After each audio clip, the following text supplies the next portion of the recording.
വാതിൽ തുറന്നിട്ട് വി.ഡി. സതീശൻ.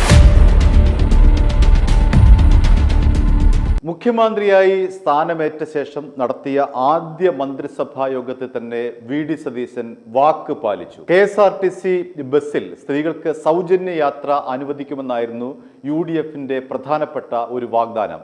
പ്രകടന പത്രികയിലെ ആ വാഗ്ദാനം അദ്ദേഹം നിറവേറ്റി.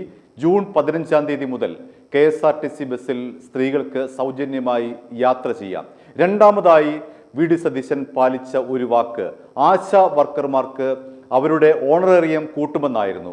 3000 രൂപ കൂട്ടി. മറ്റൊന്ന്, വൃദ്ധ ജനങ്ങൾക്കായി ഒരു വകുപ്പ് രൂപീകരിക്കുമെന്നുള്ള പ്രഖ്യാപനമായിരുന്നു. അതും വി.ഡി. സതീശൻ നടപ്പിലാക്കി. അങ്ങനെ ആദ്യത്തെ മന്ത്രിസഭാ യോഗത്തിൽ തന്നെ വാക്കു പാലിച്ചുകൊണ്ട് സതീശൻ മാതൃകയായി എന്ന് വേണമെങ്കിൽ പറയാം. വി.ഡി. സതീശന്റെ വിപ്ലവകരമായ മറ്റൊരു മാറ്റത്തെക്കുറിച്ചാണ് ഇനി പറയാൻ പോകുന്നത്. പിണറായി സർക്കാർ 10 വർഷം മുൻപ് അധികാരമേറ്റെടുത്തപ്പോൾ കൊട്ടിയടച്ചതാണ് സെക്രട്ടേറിയറ്റിന്റെ നോർത്ത് ഗേറ്റ്.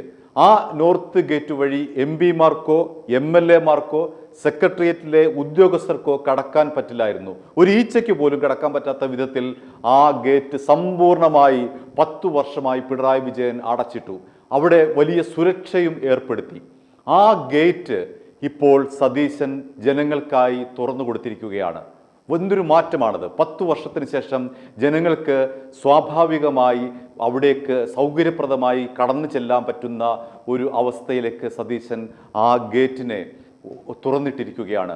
ആ ഗേറ്റ് കടന്നു വരുമ്പോഴാണ് മുഖ്യമന്ത്രിയുടെ പരാതി പരിഹാര സെൽ പ്രവർത്തിക്കുന്നത്. അവിടെ ജനങ്ങൾക്ക് ആരെയും പേടിക്കാതെ വന്ന് തങ്ങളുടെ പരാതി സമർപ്പിക്കാം. അതിനുള്ള അവസരമാണ് സതീശൻ ഒരുക്കിയിരിക്കുന്നത്.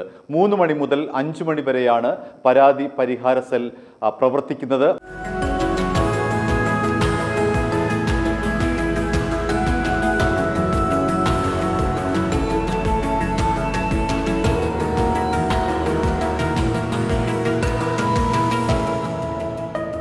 പിണറായിയുടെ കാലത്ത് ഈ 3 മണി മുതൽ 5 മണി വരെ അവിടെ പരാതി സമർപ്പിക്കണമെങ്കിൽ എന്തെല്ലാം സുരക്ഷാ ക്രമീകരണങ്ങളെ മറികടന്നുകൊണ്ട് വേണം ജനങ്ങൾക്ക് അവിടേക്ക് എത്താൻ.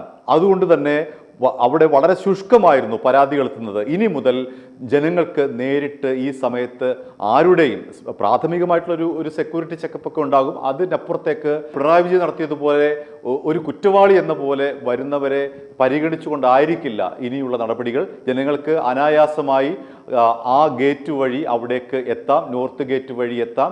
പരാതികൾ നിർഭയമായി, അതാണ് ജനാധിപത്യത്തിൻ്റെ സൗന്ദര്യം, നിർഭയമായി ജനങ്ങൾക്ക് ഇടപെടാൻ കഴിയുക എന്നുള്ളതാണ്.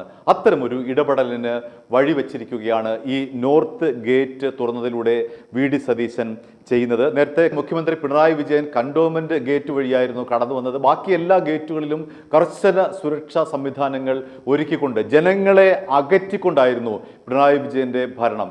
ജനങ്ങളാണ് ജനാധിപത്യത്തിൽ രാജാവ് എന്നുള്ള തിരിച്ചറിവ് പോലും ഇല്ലാതെയായിരുന്നു പിണറായി വിജയന്റെ ഈ ഒരു നടപടിയെങ്കിൽ അതിനെ അട്ടിമറിച്ചുകൊണ്ട് 10 വർഷത്തെ ആ അസ്വാതന്ത്ര്യത്തെ, ജനങ്ങളുടെ അസ്വാതന്ത്ര്യത്തെ മാറ്റിക്കൊണ്ട് ജനങ്ങൾക്ക് സ്വതന്ത്രമായി ഇടപെടാനായി അദ്ദേഹം ഇതാ ആ നോർത്ത് ഗേറ്റ് തുറന്നു കൊടുത്തിരിക്കുന്നു. എന്തൊരു വിപ്ലവമാണിത്! ഇതാണ് ജനാധിപത്യത്തിൻ്റെ സൗന്ദര്യം എന്ന് പറയുന്നത്. അങ്ങനെ വി.ഡി. സതീശൻ തുടർച്ചയായ 2ാം ദിവസത്തിലും കയ്യടി നേടിയിരിക്കുന്നു എന്ന് വേണമെങ്കിൽ പറയാം. പക്ഷേ ഇത് തന്നെ തുടർന്നാൽ തീർച്ചയായിട്ടും വി.ഡി. സതീശൻ ഏറ്റവും ജനകീയനായ ഒരു മുഖ്യമന്ത്രിയായി കേരളത്തിൽ മാറും എന്നുള്ള കാര്യം ഉറപ്പാണ്. അല്ലാതെ ഈ പുതുമോടിയിൽ കാണിക്കുന്ന കാട്ടിക്കൂട്ടലാണെങ്കിൽ തീർച്ചയായും പിണറായി വിജയന്റെ അവസ്ഥ തന്നെയായിരിക്കും ഒരുപക്ഷെ ഭാവിയിൽ വി.ഡി. സതീശനെ കാത്തിരിക്കുക എന്ന് ഓർമ്മിപ്പിക്കേണ്ടി വരുന്നു.